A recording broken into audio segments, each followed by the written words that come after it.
आज का हमारा टॉपिक है एरेज। और हम सबसे पहले देखते हैं कि एरेज का इस्तेमाल क्यों किया जाता है।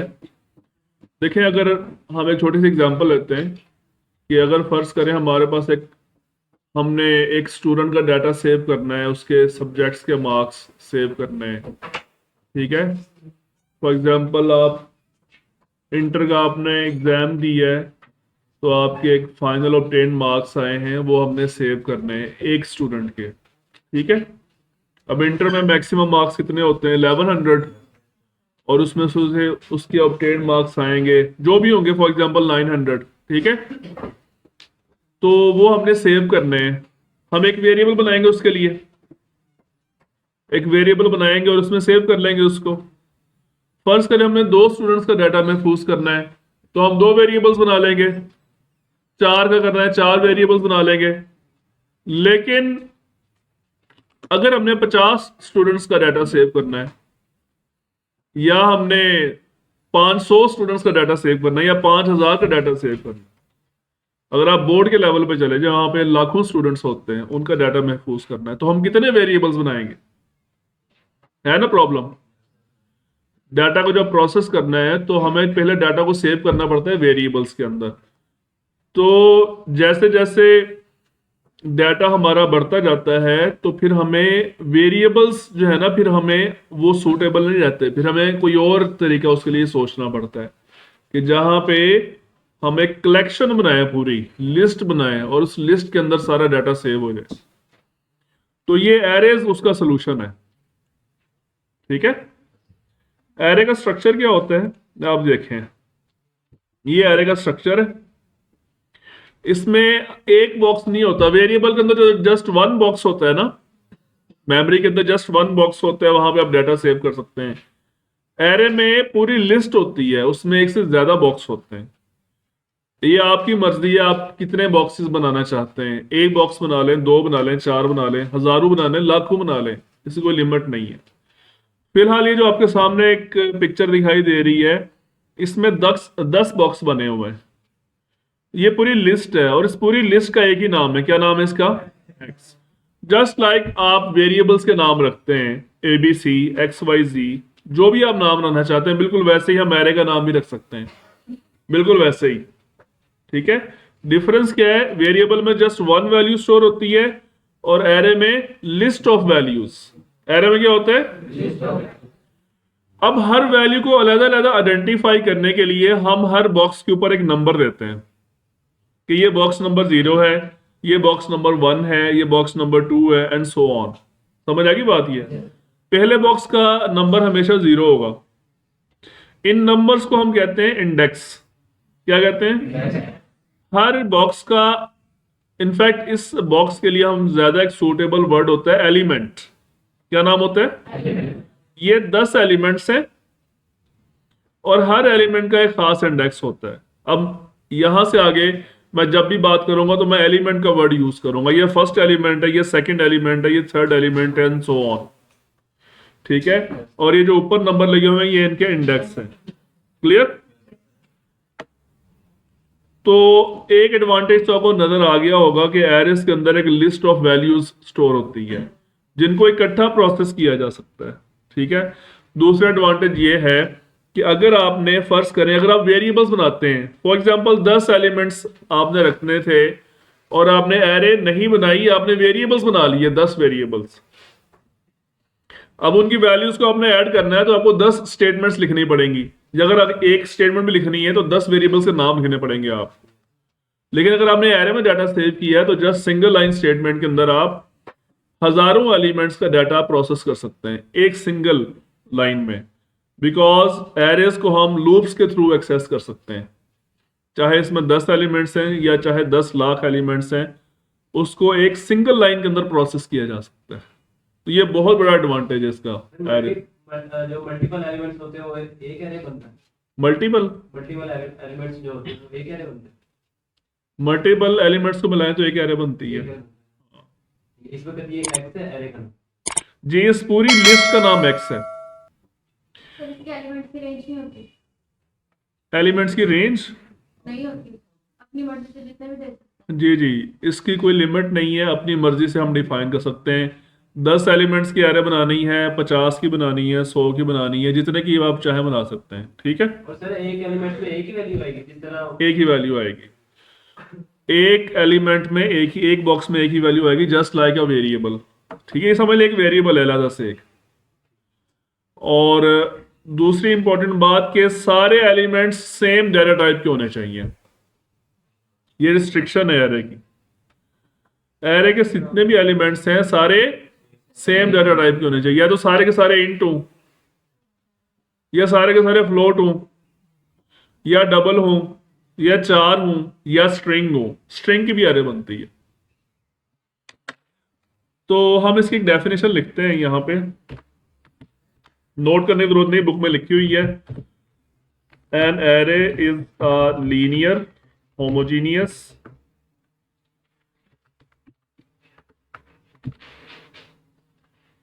contiguous set of data elements referenced by an index set। ठीक है, सेट ऑफ डाटा एलिमेंट्स, इसकी तो समझ आ गई है आपको। सेट है ना पूरा। इनफैक्ट सेट की जगह पे आप लिस्ट का वर्ड यूज कर लें, क्योंकि सेट ज्यादातर यूज होता है मैथमेटिक्स के अंदर, और मैथमेटिक्स में सेट का एक खास मतलब होता है। सेट का एक खास मतलब होता है मैथ्स के अंदर। तो कंप्यूटर साइंसेस भी एक सब ब्रांच है मैथमेटिक्स की, पता है इस चीज का आपको। In fact computer science is a branch of mathematics. ठीक है, लेकिन बाद में फिर ये ब्रांच इतनी, मतलब इसमें काम इतना ज्यादा हो गया कि इसको अलग से एक बना दिया उन्होंने ब्रांच साइंसेस की। तो सेट का वर्ड हमने यूज नहीं किया, आज की जगह पे आप लिस्ट यूज कर लें, कलेक्शन का वर्ड यूज कर लें, कलेक्शन ऑफ डेटा एलिमेंट्स। अब ये लीनियर के वर्ड पे गौर करते हैं, इसका क्या मतलब है। लीनियर का मतलब ये होता है कि जो एरे के एलिमेंट्स होते हैं उनको एक सीक्वेंस में एक्सेस किया जा सकता है। क्या मतलब इसका, एक सीक्वेंस में एक्सेस किया जा सकता है, इसके सारे एलिमेंट्स एक सीक्वेंस में होते हैं। नेक्स्ट सेमेस्टर में आप एक सब्जेक्ट पढ़ेंगे डेटा स्ट्रक्चर्स, उसके अंदर एक डेटा स्ट्रक्चर आता है लिंक लिस्ट।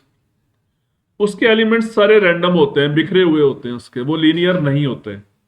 तो वहां जो आपको डिफरेंस नजर आएगा, लीनियर होता क्या है, लीनियर और नॉन लीनियर में क्या डिफरेंस होता है। फिलहाल आपने यही याद रखना है कि लीनियर का वर्ड का मतलब क्या है, कि एरे के एलिमेंट्स एक सीक्वेंस में एक्सेस किए जा सकते हैं, बिकॉज इनके इंडेक्स एक सीक्वेंस में होते हैं। ठीक है, दूसरा पॉइंट क्या है, होमोजीनियस। ये मैं ऑलरेडी बता चुका हूं आपको कि एरे के जितने भी एलिमेंट्स हैं सब सेम डेटा टाइप के होने चाहिए। होमोजीनियस का मतलब ये है। ठीक है, ऐसा पॉसिबल नहीं है कि एक इंट हो और दूसरा फ्लोट हो, ये पॉसिबल नहीं है इसके अंदर। पाइथन में जब आप जाते हैं ना, पाइथन के अंदर ये स्पेशलिटी है, वहां पे हर एलिमेंट अपनी मर्जी का रखा जा सकता है, डिफरेंट डाटा टाइप का। लेकिन सी प्लस प्लस में सारे एलिमेंट्स सेम डाटा टाइप के होने चाहिए। ठीक है, कंटीजियस का मतलब ये बहुत इंपॉर्टेंट है। इसका लफ्जी मतलब होता है इकट्ठे, एक ग्रुप की शक्ल में। ठीक है, फॉर एग्जाम्पल यहाँ पे 10 चेयर्स पड़ी हुई हैं, 10 स्टूडेंट्स बैठे हुए हैं, इकट्ठे बैठे हुए हैं, दरमियान में गैप नहीं है, तो ये है कंटीजियस पोजीशन। और अगर फर्ज करें इस रूम के अंदर वो अलग अलग बैठे हुए हैं, कोई बच्चा फर्स्ट लाइन में बैठा है, कोई सेकंड में, कोई थर्ड में, ऐसे बिखरे हुए बैठे हुए हैं, तो दिस इज नॉट कंटीजियस, ये रैंडम लोकेशंस पे बैठे हुए हैं। ठीक है, समझ आएगी बात। कंटीजियस का हम लोग इकट्ठे एक ग्रुप की शक्ल में। तो ये जो एरे के एलिमेंट्स होते हैं, जब ये मेमोरी के अंदर स्टोर होते हैं तो सारे इकट्ठे स्टोर होते हैं, एक ग्रुप में, एक ब्लॉक की शक्ल में स्टोर होते हैं। ये पॉसिबल नहीं होता कि ये 56 मेमोरी के अंदर एक लोकेशन पे है तो 13 किसी दूर लोकेशन पे पड़ा हो, ये पॉसिबल नहीं है। ये सारे इकट्ठे ग्रुप की शक्ल में आएंगे, और इसी वजह से इसको एक लूप के थ्रू एक्सेस हो जाता है। ये सारे एक सीक्वेंस में है ना, सारे एक सीक्वेंस में है। ठीक है, ये बात समझ आ गई। अब अगला काम है हमारा declaration of one dimensional arrays. हम एरेज की आगे टाइप्स भी पढ़ेंगे, 2 डायमेंशनल एरेज भी होती हैं, 3 डायमेंशनल एरेज भी होती हैं। इनफैक्ट इसमें कोई लिमिट नहीं है, आप इससे ज़्यादा डायमेंशन भी बना सकते हैं, जहां तक आपको समझ आ जाए। ठीक है, जहां तक आपकी रिक्वायरमेंट हो। तो सबसे पहले हम वन डायमेंशनल एरे देखेंगे ये कैसे डिक्लेयर होती है। तो कोड ब्लॉक्स में चलते हैं, यहाँ पे हम डिक्लेरेशन सीखते हैं एरे की डिक्लेरेशन कैसे होती है। अगर आपको एग्जाम में क्वेश्चन आता है एरे की डिक्लेरेशन करें, तो आप वन डायमेंशनल की करेंगे, 2D या 3D की नहीं करेंगे आप। अगर उसने एरे के साथ 1D 2D या 3D का वर्ड मेंशन नहीं किया, तो आप कौन सी वाली एरे को डिक्लेयर करेंगे?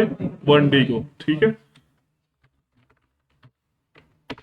Declaration of array as usual सबसे पहले हम डेटा टाइप देंगे, जिस तरह से वेरिएबल बनाते थे आप, और उसके बाद एरे का नाम, जो भी आप नाम देना चाहें।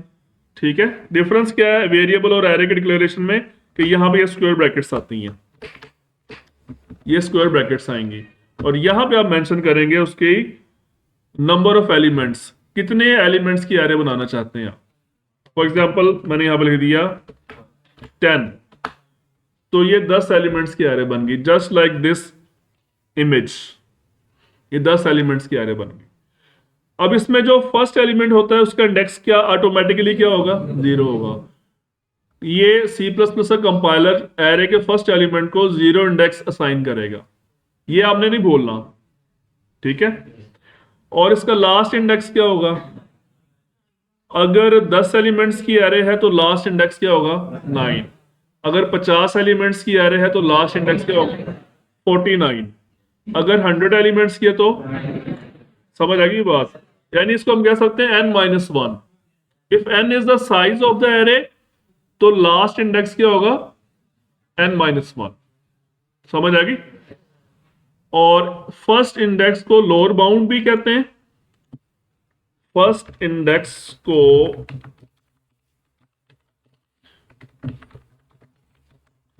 लोअर बाउंड भी कहते हैं, और जो लास्ट इंडेक्स होता है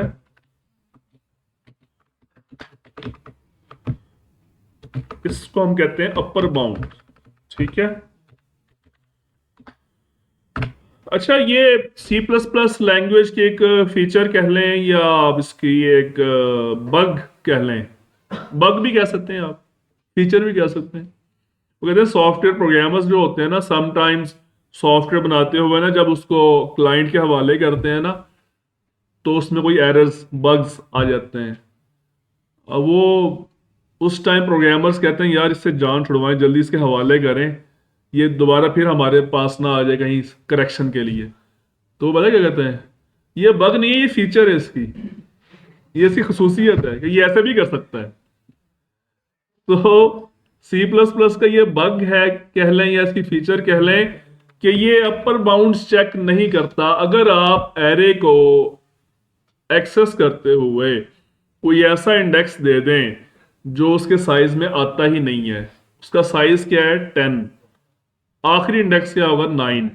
आपने इंडेक्स नंबर 99 एरे को रेफरेंस करते हुए लिख दिया, कंपाइलर एरर नहीं देगा, एरर नहीं देगा। एरर देना चाहिए ना उसको कि अभी ये तो उसके इंडेक्स में शामिल ही नहीं है, आप कैसे दे रहे हैं? एरर नहीं देगा, वो एक रैंडम गार्बेज वैल्यू उठा के दे देगा आपको। तो ये आपने याद रखना है, C++ के प्रोग्रामर्स को ये बात याद होनी चाहिए कि C++ का कंपाइलर जो है वो एरेस के अपर बाउंड पे चेक नहीं लगाता। ठीक है, तो ये केयरफुल रहना पड़ता है। दूसरी लैंग्वेज में होता है चेक, C# में, पाइथन में वो आपको ऐसा ही इनवैलिड इंडेक्स को एक्सेस नहीं करने देता। ठीक है,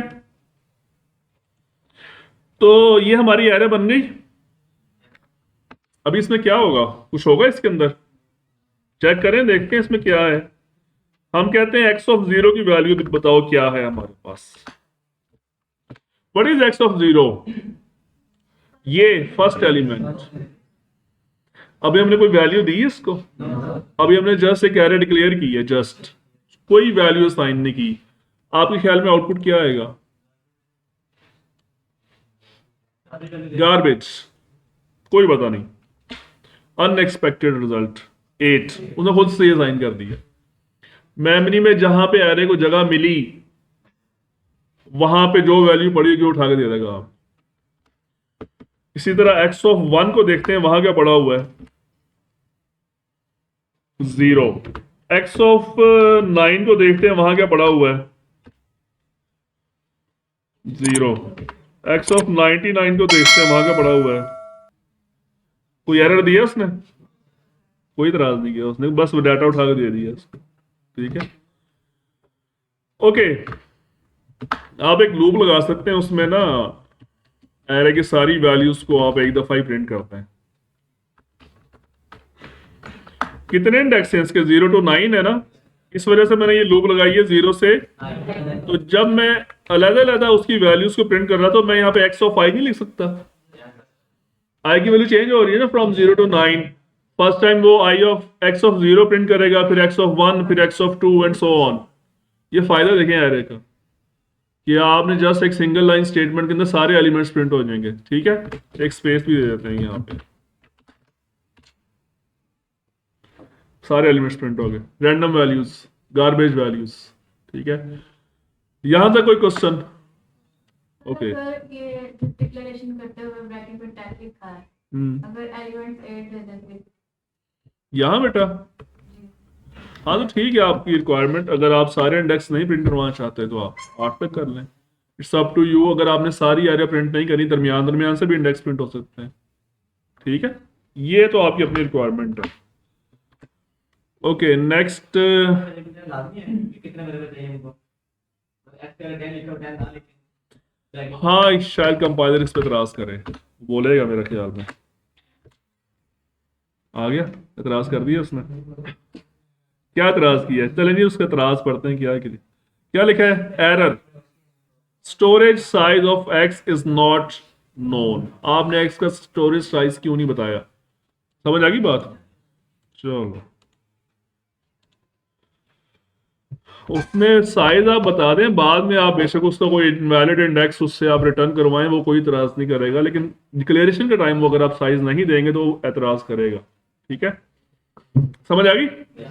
नेक्स्ट डिक्लेरेशन होगी। अब हम देखते हैं इनिशियलाइज, लेकिन इनिशियलाइज से पहले एक और चीज देखनी है हमने। ये लूप को फिलहाल मैं कर रहा हूं डिसेबल, और ये जो एरे है ना, इसको फिलहाल मैं जस्ट 5 एलिमेंट्स की एरे करता हूं। काम ये करना है हमने कि इसके एलिमेंट्स को वैल्यूज असाइन करनी है। ठीक है, कैसे असाइन करेंगे?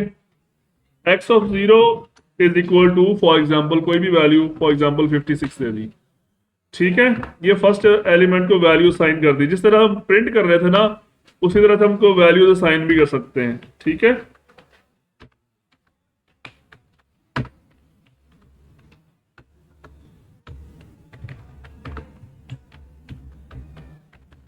ये वैल्यूज इंडिविजुअली असाइन कर दी हैं आप।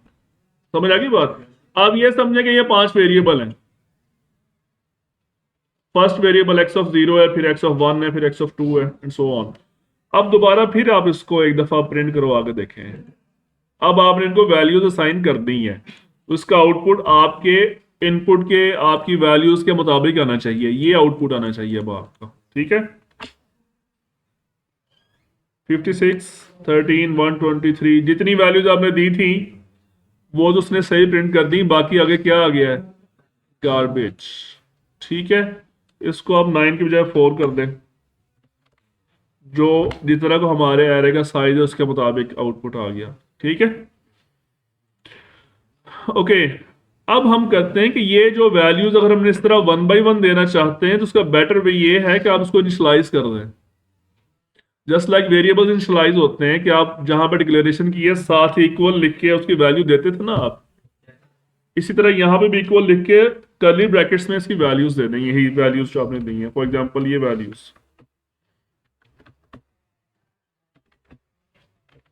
ये जो आपने नीचे इंडिविजुअली वैल्यूज दी है ना, इसकी बजाय ये तरीका भी है, कर्ली ब्रैकेट्स में ये वैल्यूज दे दें। ठीक है, तो ये 56 से ऑटोमेटिकली जाएगा x ऑफ 0 पे। कहां जाएगा? 13 कहां जाएगा? 123 कहां जाएगा? ऑटोमेटिकली वो साइन कर देगा, इनके इंडेक्स खुद ब खुद दे देगा। ठीक है, एक दफा फिर इसका आउटपुट देख लें आप। ओके ओके, इनिशियलाइज करना समझ आ गया कैसे करना है? एक्सेसिंग इंडिविजुअल एलिमेंट्स, ये मैंने आपको समझा दिया था ऑलरेडी। इसमें आप देखें कि ये जो बजाय आप लूप के थ्रू एक्सेस कर रहे हैं ना, इसको मैं कमेंट आउट कर देता हूं। आप लूप के थ्रू एक्सेस करने के बजाय इनकी वैल्यूज को अलग-अलग भी आप एक्सेस कर सकते हैं। लाइक मैंने अब x(2) को प्रिंट करवाया है, तो ये क्या प्रिंट होगा मुझे बताओ। शाबाश, 123 प्रिंट होगा। ठीक है, ना सिर्फ इसको प्रिंट करवाया जा सकता है बल्कि ऐसे भी किया जा सकता है। इनपुट नहीं लिया जा सकता, लिया जा सकता है। फॉर एग्जांपल मैं यहां पे कहता हूं एंटर अ वैल्यू, ठीक है। अब वो इसमें इनपुट ले रहा, आउटपुट नहीं दे रहा, तो जो भी इनपुट लेगा वो उसकी वैल्यू को ओवरराइट कर देगा। x(2) पे पहले क्या था, ये था ना। तो जब हम उसको इनपुट लेंगे तो उसको रिप्लेस कर देगा, 123 वहां से हटा देगा, यूजर को जो इनपुट देगा वो वहां पे आ जाएगा। तो हम इसको वेरीफाई कर लेते हैं। अनकमेंट, ठीक है। मैंने फॉर एग्जांपल दे दिया 87, ये किसकी जगह पे जाएगा, ये देखें हो गया रिप्लेस। तो आप इनपुट भी कर सकते हैं, आउटपुट भी कर सकते हैं, और आप कोई कैलकुलेशंस वगैरह भी परफॉर्म कर सकते हैं। फॉर एग्जांपल मैं यहां पे लेता हूं s, ठीक है, और यहां पे लेता हूं x(0) plus x(2) plus x(4), what ever calculation जो भी आप परफॉर्म करना चाहते हैं परफॉर्म कर सकते हैं। इंडिविजुअली उन सारी वैल्यूज को एक्सेस कर जी। हाँ जी, वो लूप के थ्रू हो जाएगा वो भी। अभी तो फिलहाल ये देखें इंडिविजुअली कैसे एक्सेस हो सकते हैं लूप की वैल्यू से हम इनिशियलाइज करवा सकते जी। हैं। लूप से, हाँ जी, लूप से भी इनिशियलाइज हो जाएगा। Good question. लूप से भी इनिशियलाइज हो जाएगा। जहां पे आप ये प्रिंट करवा रहे हैं ना, आप प्रिंट करवाने के बजाय आप यहाँ पे लिखते हैं x(y) is equal to whatever values जो भी आप देना चाहते हैं उसको, ये सबको 23 असाइन हो जाएगा। लूप है ना, ने x(y), x की हर वैल्यू को 23 दे देना उसको। अलग अलग भी वैल्यूज दी जा सकती है, इनपुट भी दिया जा सकता है। तो ये सम कर दिया हमने 3 एलिमेंट्स को, x(0) को, x(2) को, x(4) को, या सारे कर दें बेशक आप।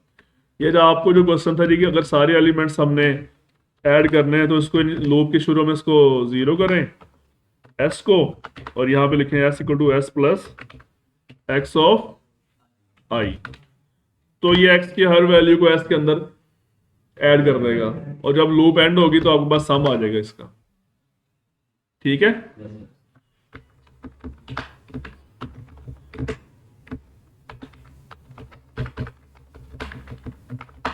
ओके। इंडिविजुअली एक्सेस करना समझ आ गया कैसे होगा। अच्छा, उसके बाद नेक्स्ट है इनपुट और आउटपुट बता दिया मैंने आपको, और accessing array elements using loops भी बता दिया। अब फाइनली हम एक प्रोग्राम बनाएंगे जिसमें एरेस को हम लूप के थ्रू एक्सेस करेंगे। हाँ, यूजर से भी इनपुट ले लें, लेकिन यूजर से फिर आपको सारे इनपुट लेने पड़ेंगे ना। जब तक, अच्छा हाँ, ऐसा भी हो सकता है, लेकिन उसमें फिर आपको एरे का साइज जो है ना वो चेंज करना पड़ेगा। ये जो आपने रिक्वायरमेंट बताई है ना, कि जब तक हम चाहें वो यूजर इनपुट देता रहे, या जब तक यूजर चाहे, तो उसमें फिर इसमें जो एरेस होती है ना, इसका साइज फिक्स होता है, आप चेंज नहीं कर सकते। उसका कोई और तरीका हमें यूज करना पड़ेगा कि उसमें एरे का साइज साथ साथ चेंज हो। हमें मेमोरी के अंदर जाकर उसका साइज चेंज करना पड़ेगा। ठीक है, अब हम इसका एक प्रोग्राम बनाते हैं,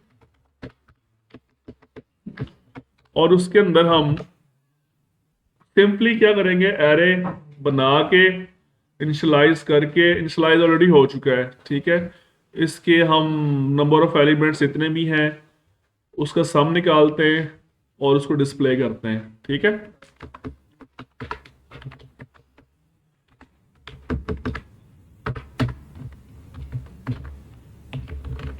ये सिंपल सी स्टेटमेंट है, s is equal to x plus x(i), और लूप एंड होने के बाद हम इसका सम निकालते हैं।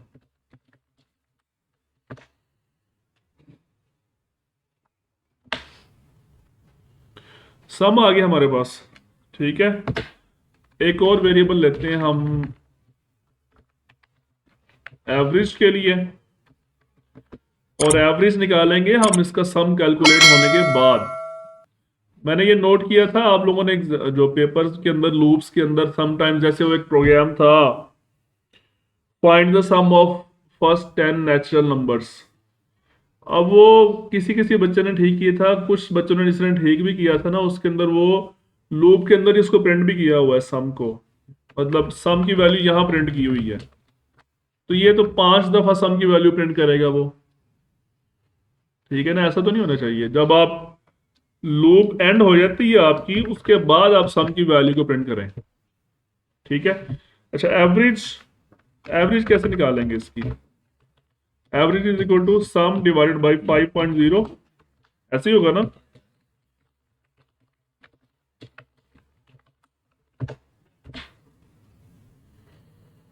ये इसकी एवरेज आ गई 58.2, ठीक है जी। यहां तक कोई क्वेश्चन? चलो ठीक है।